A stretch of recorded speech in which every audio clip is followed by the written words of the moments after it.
Deputado do Espírito Santo, Evair de Mello. Evair, um alerta perigosíssimo de algo que realmente passou batido para muitos. Uma fala que traz essa interpretação para você. Então, Evair, bom dia, seja bem-vindo. Bom dia, obrigado pela oportunidade de estar falando com vocês. E, naturalmente, como eu disse, aqui em Brasília você tem que ler os corredores e, às vezes, o eco das paredes. E a gente sabe que, como eu disse nessa minha fala, foi a primeira fala ontem, hoje alguns editoriais de jornais já tratam desse tema. Portanto, parece que conseguimos trazer à luz da baila a importância desse tema de uma fala, como eu disse, parece despretensiosa do Lula, mas o Lula tem de tudo, menos, ele só não é bobo. E ele dá um sinal aí daquilo que poderia ser uma justificativa que nós entendemos que esses rumores já começam a andar pela casa, porque realmente essa hipótese que eles trabalham, a base do governo do PT já trabalha com essa hipótese, tendo em vista as pesquisas que eles têm, o que mostram um cenário muito negativo para eles em 2026. Portanto, diante dessa situação, o PT é capaz de tudo, né? A esquerda é capaz de tudo. E hoje, ainda mais com a conivência que tem e com o conluio que tem com o STF, precisamos ficar atentos, porque pode vir isso embutido, já estava no possível texto de uma reforma política, mas isso pode ser antecipado agora no início do segundo semestre, e nós temos que estar bastante atentos, porque naturalmente iria parecer, do ponto de vista político, razoável, né? Esse debate está posto há muito tempo, mas pode ser uma estratégia disfarçada realmente de prorrogação dos mandatos. Não pode ser descartada essa hipótese. O que levaria, então, a eleição, ao invés de 26, para 2028? Seria, então, isso, Evair? Exatamente. Essa discussão da prorrogação dos mandatos, naturalmente, daria mais 2 anos de sobrevida ao Lula e a esse Congresso, a esse Senado, principalmente, porque o Senado hoje tem esse entendimento de conluio com o STF, essa omissão no enfrentamento dos temas polêmicos com o STF. Então, isso não pode ser descartado. Em Brasília, eu aprendi, como eu disse com o tempo aqui nada pode ser descartado, porque quando querem, ainda mais, porque dos 3 poderes, 2 parecem que caminham na mesma direção, é preciso ficar atento e trazer isso à baila para que não, como diz aqui na roça, né, não sejamos pegos de calça curta depois. Silvio Navarro está conosco, Evair. Silvio, o deputado Evair de Mello está na tua escuta no momento onde a gente está tratando de um assunto que, como disse Evair, pode parecer uma informação ou uma frase despretensiosa, entretanto chama a atenção, Silvio.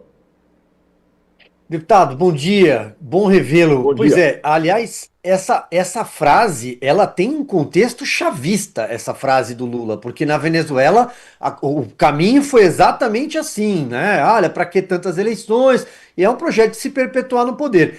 A minha pergunta é em relação à Câmara dos Deputados, porque o Senado, de fato, eu imagino que poderia fazer algum tipo de acordo por conta da formação atual do Senado. Mas a temperatura na Câmara permitiria isso? Me parece que os ânimos na Câmara em relação ao governo, eles mudaram muito desde o começo do ano. Olha, eu digo que até o humor do próprio Senado mudou, embora ainda não tenha reflexos nas atitudes. Tem uma outra questão que tem que ser tratada, inclusive hoje de novo, alguns editoriais tratam disso. O governo conseguiu uma manobra, que fez um discurso até bonito, e nós votamos contra, que foi a liberação de dinheiro para o governo. As votações dos últimos períodos aí permitiu que o governo respirasse novamente, inclusive está liberando mais 20 bilhões do orçamento para a execução, tendo em vista expectativa de receita. A gente sabe que esses valores têm interferência no processo de votação aqui na Câmara dos Deputados.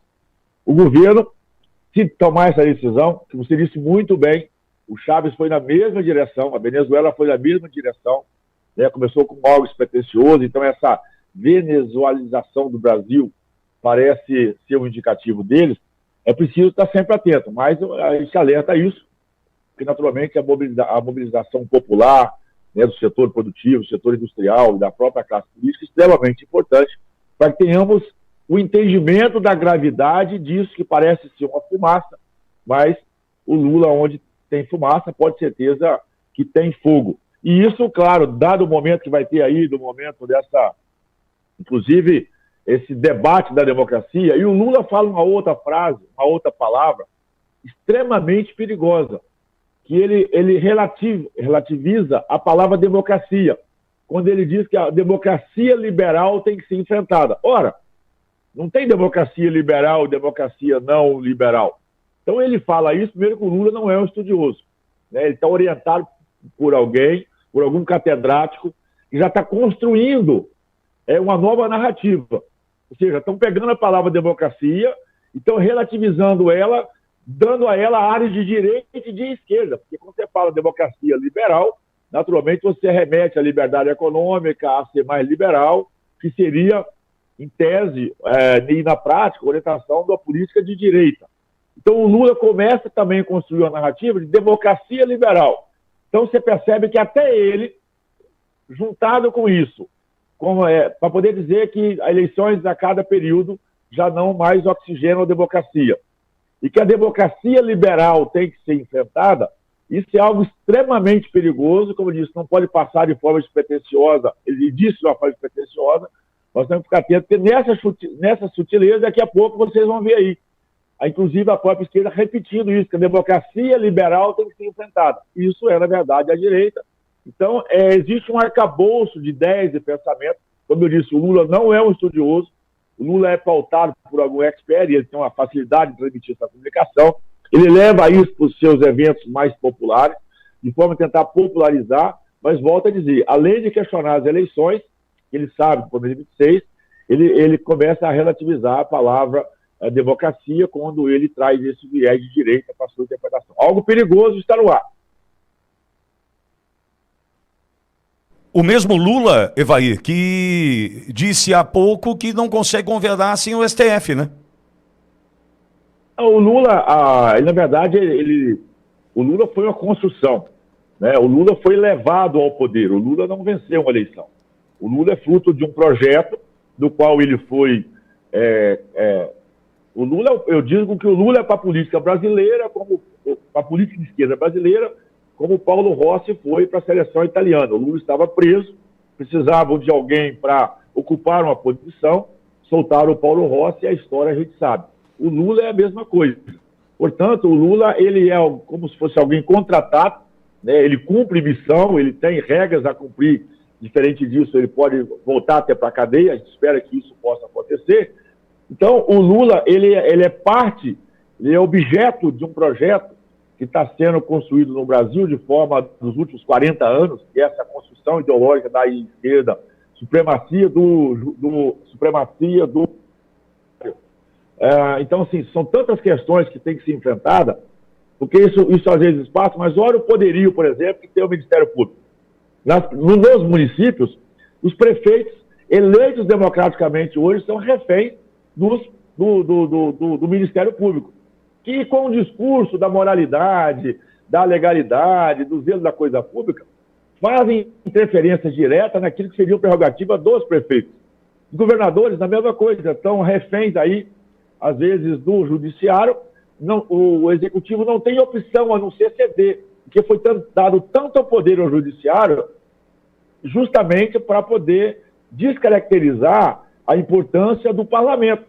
Você vê que as câmaras de vereadores, a Assembleia Legislativa, perderam muito poderes e muita importância, tendo em vista que esses papéis são cumpridos por tal do Tribunal de Contas, que não serve para nada, a verdade é essa.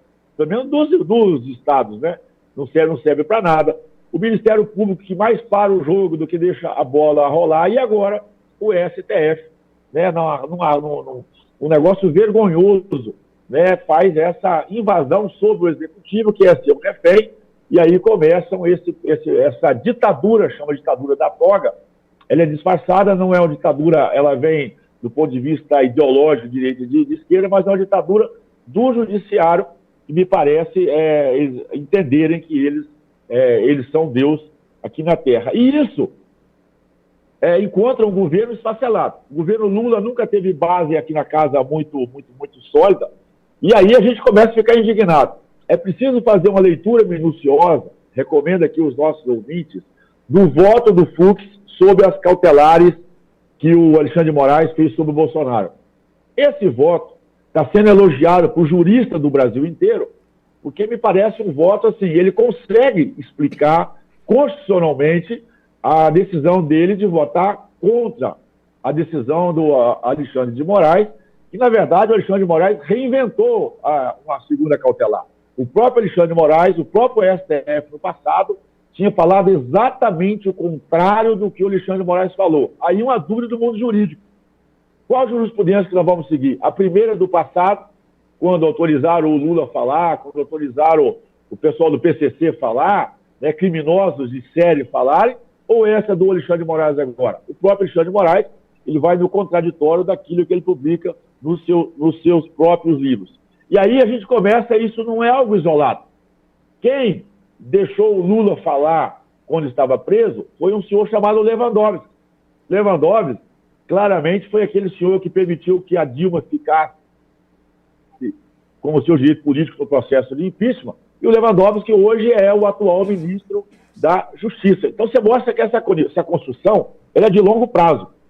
Esse mesmo Lewandowski foi quem começou a desmanchar a Lava Jato. Decisões do Lewandowski no STF levou ao desmanche da Lava Jato. Hoje está aqui, ó, nos jornais, PT paga 2 milhões e quita a dívida com o marqueteiro preso pela Lava Jato 11 anos depois. Isso mostra que uma coisa vai linkando com a outra. Depois está aqui, ó, Justiça nega 2 pedidos de prisão preventiva ao doutor do PCC, que já foi condenado por 2 vezes. Portanto, o judiciário está batendo cabeça. Se as decisões fossem numa única direção, entender que seria essa interpretação. Portanto, são notícias que parecem, às vezes, despretensiosas, mas vamos estar lá. O Youssef, gente, é réu confesso. Eu estive na CPI, e o Youssef esteve na CPI, ele ensinou como que ele desviava dólar, como que ele lavava dinheiro, ele contou para quem ele entregava, ele disse, eu entreguei dinheiro para o fulano, eu entreguei dinheiro para o Beltrano, eu fazia o câmbio dessa e dessa operação. Ele é réu confesso. Agora vão e dizem, surgiu o ministro aqui e disse, não, o Youssef mentiu, ele não roubou, ele não desviou.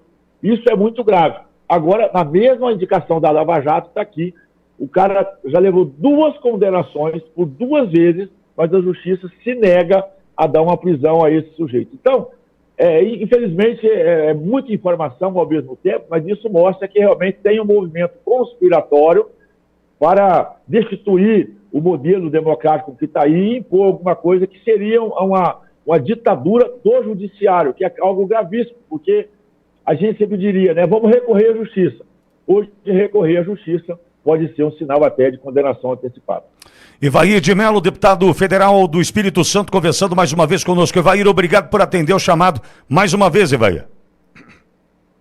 Obrigado, eu que agradeço. E também volto a destacar que hoje me permite até fazer divulgação de um editorial de outro jornal. É preciso que leia o editorial do Estadão de hoje.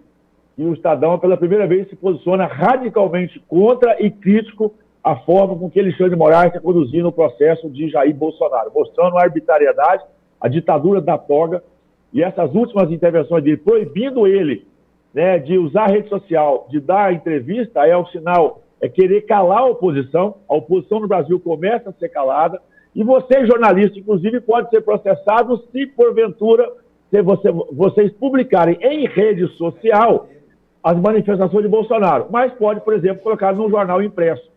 Então, o Estadão hoje traz uma crítica muito dura, severa, eu até fiquei feliz que, enfim, um grande jornal de repercussão, o Estadão, ele pauta a imprensa brasileira, traz uma análise muito crítica dessa arbitrariedade que está sendo cometida pelo Alexandre de Moraes. Obrigado pela oportunidade. Obrigado, Evair. Eu que agradeço. Evair de Mello conversando conosco.